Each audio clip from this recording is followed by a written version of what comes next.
Let's calm the waters and start with a story to explain the assertion, before I get my nose bent. A visitor turned up to training asking, "Where are the good fighters?" A reasonable question. I replied, "There are none, but you might be interested in a special game we use that may satisfy your urge, a multiple attacker defense exercise." I spent some time describing the game plan. Suddenly he asked, "You mean those junior students are going to attack me?" That's rubbish.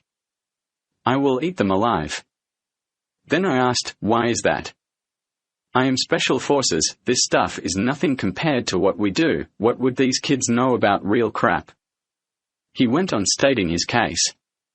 No worries, I replied, I will ask the students if they want to help you out, by expressing who you are and your needs. Soon after the visitor sat up on the side of the hall, looking confident with his head slightly turned. Sudden it was on, I closed my eyes momentarily, only to find 7 students on top of him, and he was screaming like a banshee. I quickly went over and asked, "You okay, do you want a second go?" He hesitated and said, "I will kill them if I really use my real skills." I said, "Go ahead." By the 4th attempt, same result, he turned and packed his bags and left swearing, disappearing in the night. The next night he brought his friends, proceeded to choose their best, and the exercise was repeated. Only 2 attempts this time, they all left without questions. Weeks later I bumped into the first challenger, asked what was the problem. All he said, "You people are crazy," as he walked off. The end. This is not a hero story. It is not about one person. It points out a fundamental issue. Unbeknownst to fighters and self-defense artists, they do not grasp what the problem is when facing many attackers. No doubt well trained, better than my students, but what is happening here?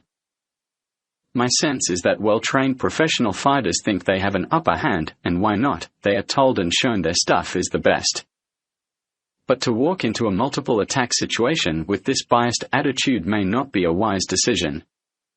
I think the issue is like sticking a square peg in a round hole, trying to fix multiple problems with 2-person fighting strategies.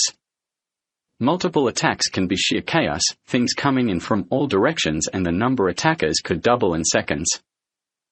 Let's restart and say there is an oversupply of confidence and attitude.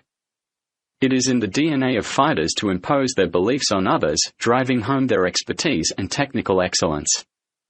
That is fantastic. You can't lose, but they can lose sight of the big picture very quickly when it comes to multiple attackers. If I had advice for these challenges, I would suggest a greater focus on moving the whole system constantly through the attackers and pull back on ducking and weaving while attempting combos. Interestingly, rugby and American football players attempting the multiple attacker exercises showed better continuity of movement, even though it is almost sinful to suggest running the ball could be a fighting strategy. There is lots more to learn from all walks of life. Stay tuned for more.